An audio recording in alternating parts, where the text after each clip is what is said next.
RKP on ilmoittanut tavoittelevansa seuraavassa hallituksessa opetusministerin salkkua. Jos te sen saisitte, niin ryhtyisittekö te ajamaan pakollisen ruotsin kielen opetuksen lisäämistä kouluissa?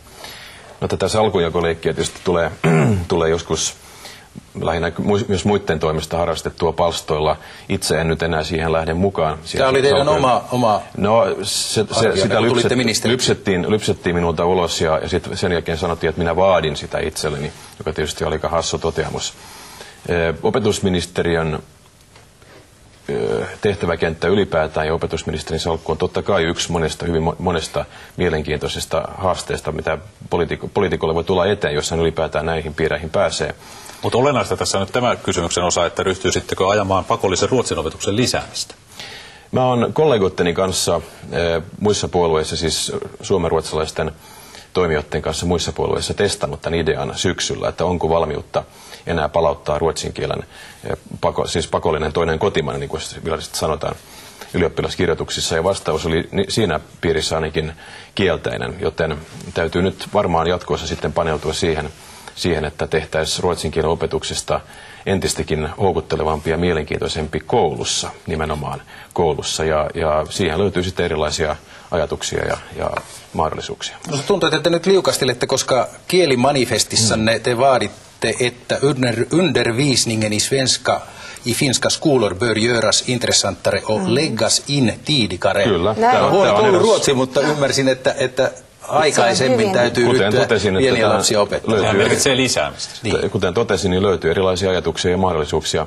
Tämä on eräs niistä, että aikaistettaisiin opetuksen aloittamista parilla vuodella vaikkapa. Mitä myös puhemies Lipponen kannatti. Puhemies Lipponen oli samaa mieltä asiasta, joo. Hän ei ole nyt seuraavassa hallituksessa ihan takuun varmasti ei ole tätä ajamassa, mutta puolueen entinen puheenjohtaja, hänkin siis entinen poliitikko Per Stenbeck, on varoittanut siitä, että jos RKP jää hallituksen ulkopuolelle, niin myöskin pakkoruotsin opetus Suomen koulussa loppuu aika pian sen jälkeen.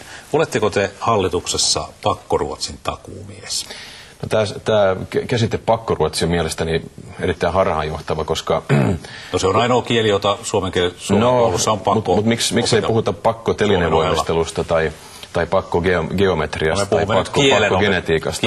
Joo, mutta mä en oikein voi hyväksyä sitä, että vain yhdestä aiheesta tehdään, yhden aineen pakollisuudesta tehdään ongelma, kun on lukuisia pakollisia aineita, jotka taas ovat osoitus siitä, että koulun perimmäinen tehtävä ja lukion perimmäinen tehtävä on myöskin yleissivistää ihmisiä, nuoria ihmisiä. Hallituksessa, onko RKP hallituksessa pakkoruotsin takuumies tai takuuhenkilö? Me olemme yleissivistävän koulun takuupuolue joka tilanteessa.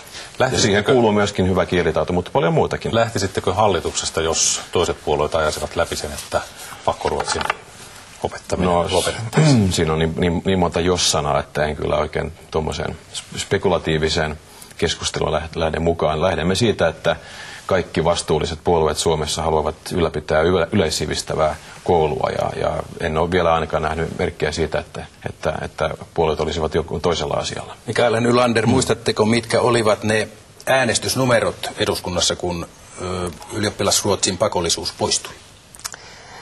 Muistan, että saimme tukea, meitä on 9, ja olisikohan ollut niin, että suurin piirtein 15 muuta kansanedustajaa tuki meitä tässä, että tämä laki hylätään suurin piirtein. Siitä äänestettiin. Mm. Maahanmuutto